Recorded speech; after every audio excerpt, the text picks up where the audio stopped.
Ladies and gentlemen, welcome to possibly one of the fastest die farms in SkyFactory 5.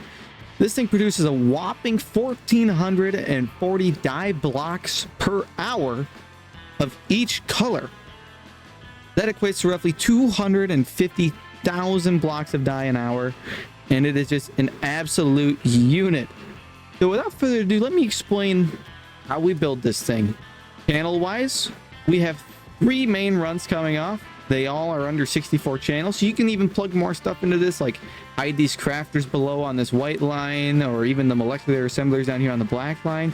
You can hide everything. You can run this off of one ME controller, which makes this thing really nice for when you're just starting out. Now, I do have in the description below all of the required materials for this build. The only thing that's going to be off is the amount of dense cable you're going to need, as the run to the controller is the only factor that'll change that. So let's get started. First, we have to automate all of the waters of die. To do that, we simply have a click machine clicking at 20 clicks a second with an export die on the back and an annihilation plane on the front. If we come back over to the other side where we're not making multiple of one color, we have a storage bus that goes into a jumbo tank just for storage, as I didn't want to import it into the AE system due to not wanting as many fluid cells. We simply just have an annihilation plane running into a storage bus. The storage bus is filtered for only that color of water that we are producing underneath it. Then on the top of these, we have storage buses as well, which will allow the main system to see them. I built an easy little display here showing how simple this is to make. Annihilation plane, storage bus, backside here has die, and the top is just a storage bus. Click machine clicking at 20 clicks a second, and that's all it takes. Stack this thing 16 long, and that's all it takes. Now on the other side, we need more brown and orange, as you see, because those are what it takes to make sand. We simply have 8 orange here, and I believe 4 more orange here and 4 brown as well. Again, these are all the same settings. We have crafting cards and acceleration cards on all of these export buses to fill them, and that is the same through all of these.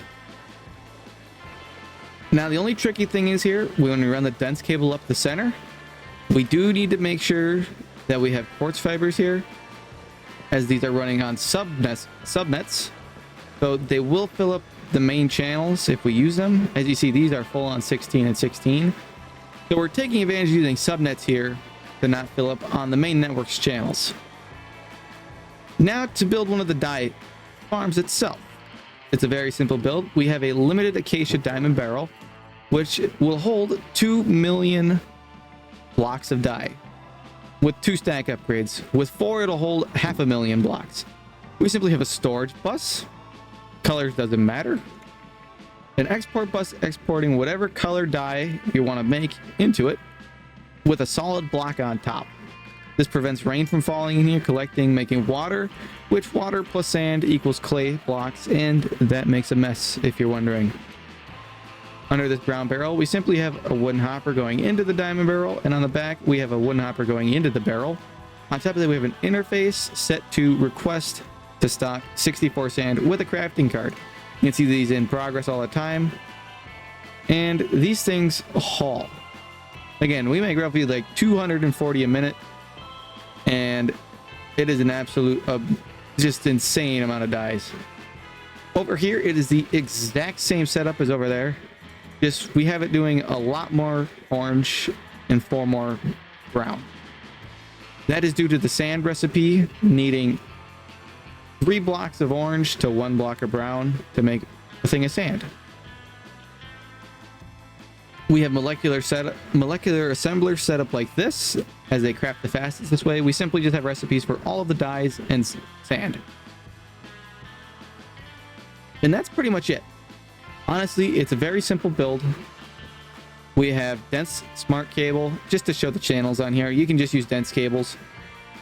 Using 48 channels on this line, it's going to be 48 channels on this line, and 51 channels on this line. One thing I'm going to recommend, as you see these dyes and sand, they just make crazy amounts. They go up, down, up, down, up, down. And in a main system, that just looks kind of annoying. It's hard to auto craft with. So what I recommend is going underneath these barrels, putting down storage buses, and hooking this into your main system. And then all you see is the dies, the blocks of dies. And then I just set up another auto crafting recipe, as this is a lot easier to auto craft, which I've had no problems ever since I switched to a system like this.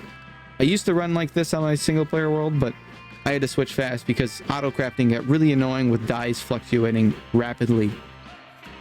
Alright, ladies and gentlemen, just a heads up, I built this thing on my survival world the other day and I AFK'd it overnight, and it definitely produces dies. Note that the blue is low because we made a pretty big reactor filled with diamond blocks. So if that's not enough proof that this thing is fast, I don't know what is. So if you have any questions, leave a comment down below. I'll leave a world download down below, as well as the required materials for this build. It's very self-explanatory. Everything is just stacked on top of each other over and over and over again. These are stacked on top of each other over and over and over again. And these two systems are identical. Just we're making far more orange and brown. So yeah, any questions, let me know in the comments down below. I'll throw my Discord down there too if you want to get a hold of me through that, as all means necessary to help you automate dies. So without further ado, thanks for watching, and I hope you guys enjoyed this die farm, and I'm out.